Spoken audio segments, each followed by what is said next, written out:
Building links to affiliate sites is hard, and it makes sense. When people link to you, your pages rank higher in Google.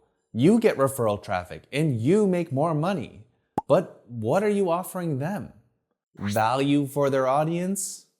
Now, while it's hard to get links to money pages, it's far from impossible. Plus, you don't necessarily need to get links just to money pages in order to rank. So in this video, I'll share some link building tactics and strategies to get backlinks to your affiliate site without buying them. Stay tuned. Now, before we get into the tips, I want to note that I fully understand that a lot of people buy links to their affiliate pages. But if that's what you're looking for in this tutorial, you're not going to find it here. All of the tips, tactics, and strategies I'll share with you today are in line with Google's terms of service. So with that out of the way, let's get on with the first link building strategy, and that's to get inspiration from your competitors' most linked to pages. Now, chances are your competitors' most linked to pages are not going to be highly commercial.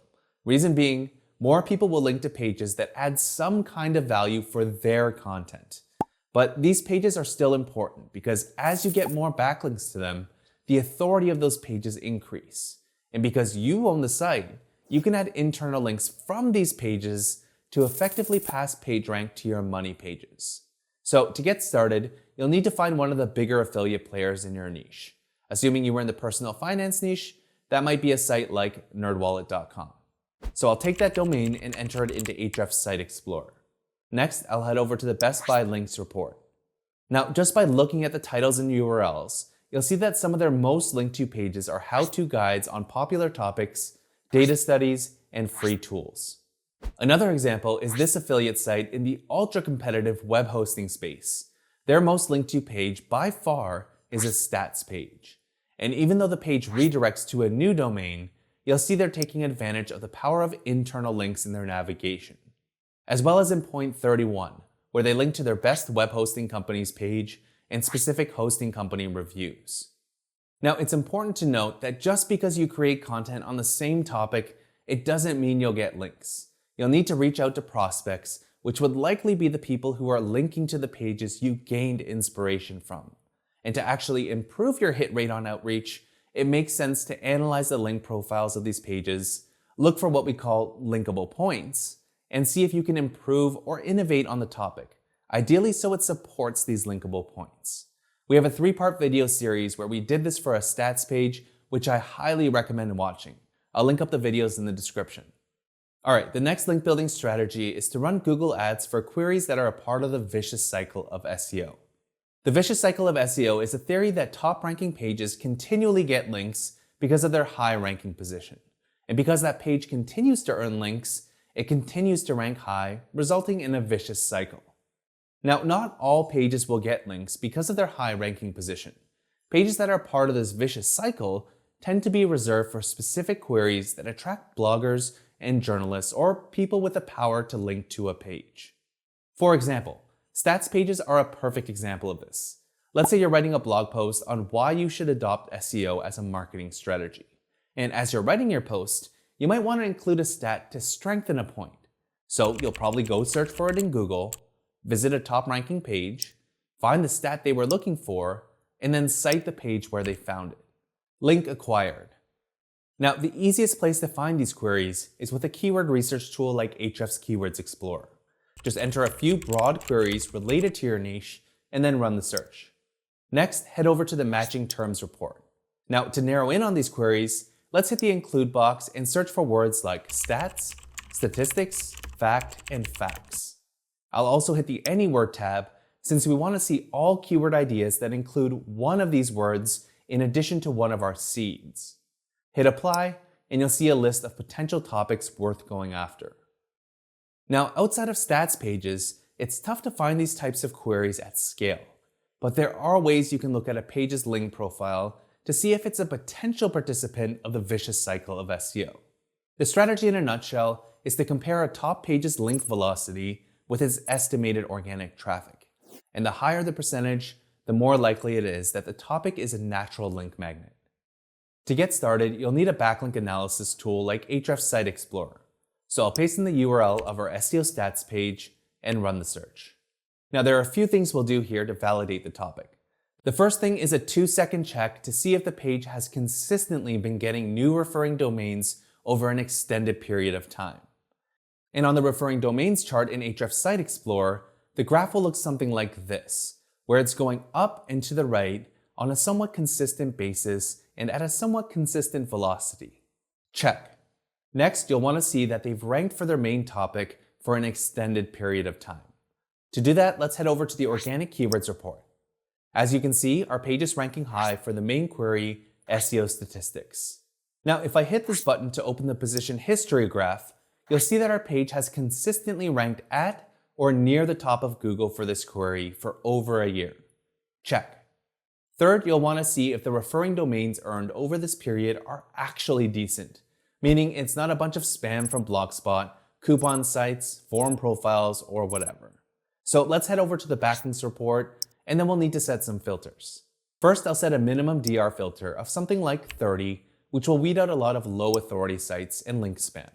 Next, I'll click First Seen in the table heading, which will order the table from newest to oldest backlinks. And from a quick skim, it looks like most of the links are relevant and many are from good sites. Check. Now, the final and perhaps most important thing to check is the ratio of new referring domains to estimated organic traffic. And this should give you a very rough estimate of how many clicks it'll take to earn a backlink. To find this number, let's head over to the Overview 2.0 report. Now, because I know this page has consistently been ranking high for the main query over the past year, I'll choose the 1-year time frame in the chart and make sure that monthly is set in this dropdown. Finally, I'll export the report. Now, after some cleaning and some basic Excel formulas, I ended up with a sheet that looks like this. And all I've really done is calculated the number of referring domains that were earned each month. Then I divided that number by the average organic traffic estimation, giving us this percentage. And as you can see, the percentage of organic visits to referring domains is quite high, meaning a good number of visits from Google search is likely to lead to a backlink. Now, if we compare that to a less linkable topic like keyword research, you'll see that the ratio of new referring domains to estimated organic traffic is quite low, meaning most people who visit this page are probably there to learn rather than to link. Now, it's important to note that you shouldn't use these percentages as absolute guides, considering the referring domains numbers will include low-quality links too. It's all about relative comparisons, which can vary from topic to topic, page to page, and niche to niche.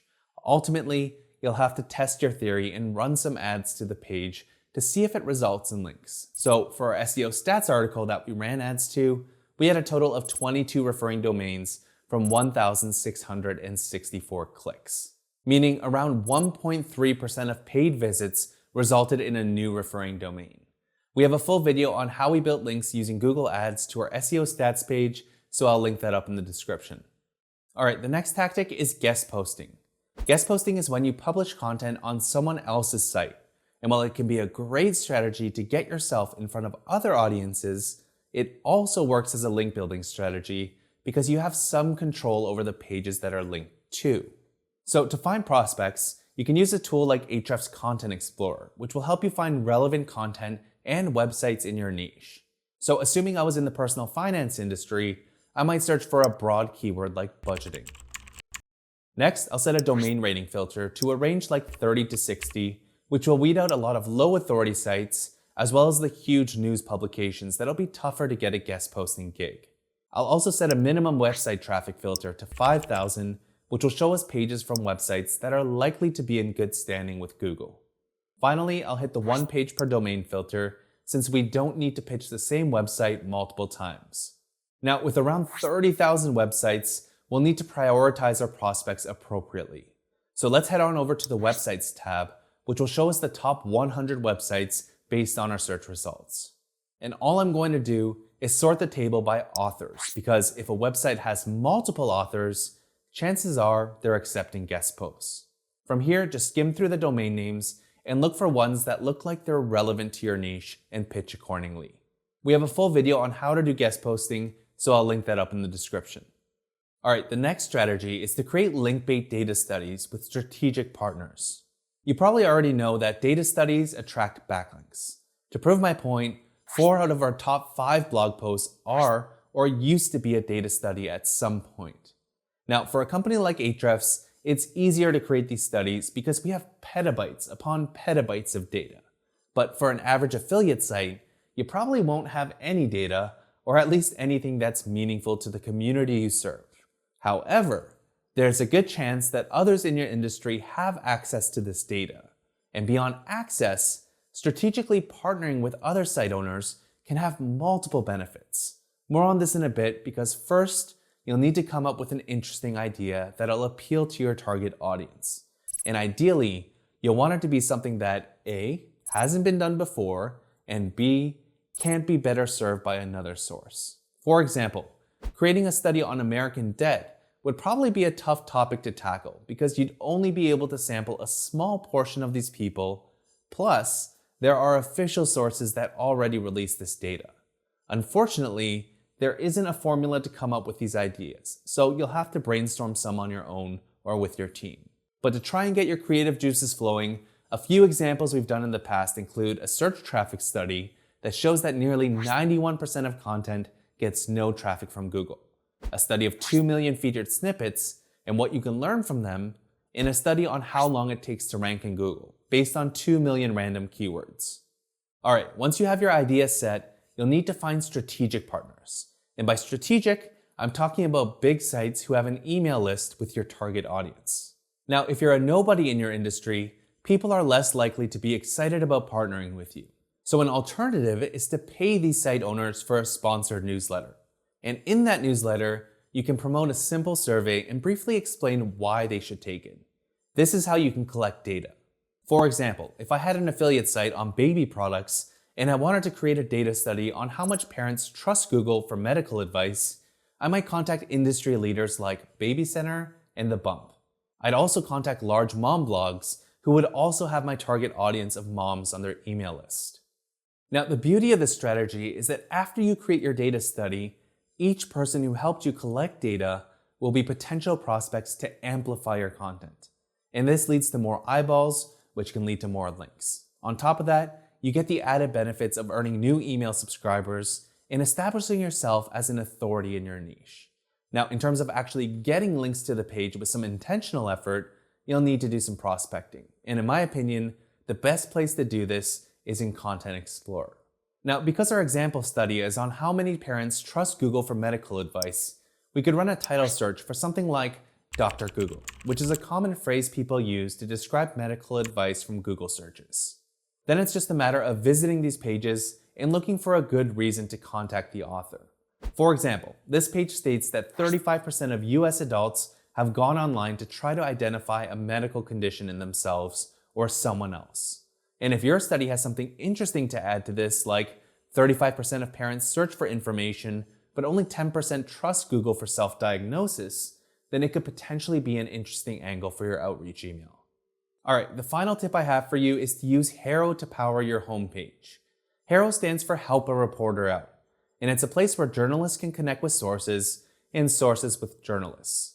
Now, the great thing about HARO is that a good chunk of the sites are authoritative, and best of all, you don't have to do any cold outreach. In fact, it's quite the opposite. Journalists are the ones who are asking you to reach out to them, which makes getting links much easier. So to get started, sign up for a free account as a source, and you'll get regular emails from journalists asking questions. And all you have to do is answer those questions the best you can. And if they use you as a source, you'll usually get a link back to your site.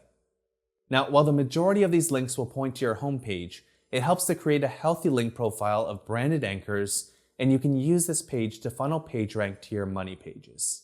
And this is a pretty common strategy that affiliate sites use to rank revenue-generating pages. Now, while tactics are all well and good, the best and perhaps most cliche way to get more links to your affiliate site is to create content that's significantly better than your competitors.